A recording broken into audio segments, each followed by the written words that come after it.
Hi friends, எல்லாரும் எப்படி இருக்கிறீங்க? நல்லா இருக்கிறீங்களா? நாங்கள் இப்போ பாசி பயிர் நெரிக்கிறோம். ராய்க்கல்ல வச்சு நெரிக்கிறோம் ஃப்ரெண்ட்ஸ்.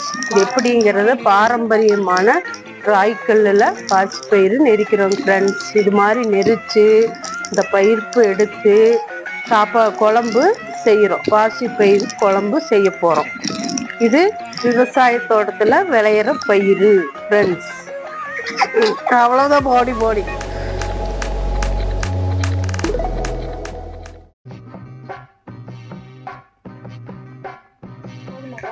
போது செக்கு ராய்க்கல்ல உடைச்ச பாசி பயிரை ஃப்ரெண்ட்ஸ், அதை உடைச்சு எடுத்து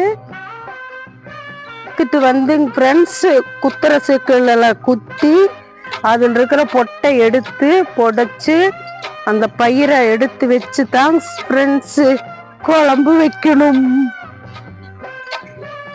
பாரம்பரிய முறைப்படி இப்படி செய்யணும் ஃப்ரெண்ட்ஸ். ஆமா, கம்முன்னு அப்படி குத்தி கூட எடுத்துருக்கல ஜோதி ராய்க்கல் ஓட்டதுக்கு. முழு பருப்பு எடுத்து பாருங்க, பொட்டு எப்படி வருதுன்னு பாருங்க ஃப்ரெண்ட்ஸ்.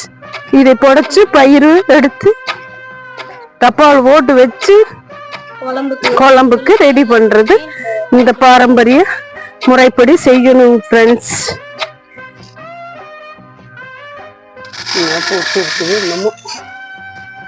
ஒன்னொன்னு இருக்க மாட்டிருக்குது.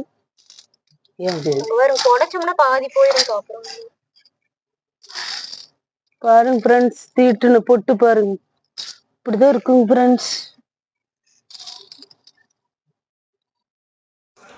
நம்ம முழு பாசிப்பயிர்ப்பை நல்லா ராய்க்கல்ல போட்டு உடைச்சி நல்லா அதை சலிச்சு செக்கில் நல்லா உலக்கையில் வச்சு நல்லா இடித்து பொட்டெல்லாம் எடுத்து இப்போ கமலாக்கா புடைச்சிட்ருக்குறாங்க.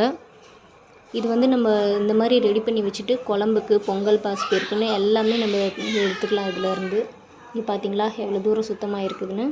அவ்வளோதாங்க. இதை நம்ம ஸ்டோரேஜ் பண்ணி வச்சுக்கலாம். எப்போ தேவைனாலும் நம்ம எடுத்து யூஸ் பண்ணிக்கலாம். என்னோடய வீடியோ உங்களுக்கு பிடிச்சிருச்சுன்னா சப்ஸ்கிரைப் பண்ணுங்கள்.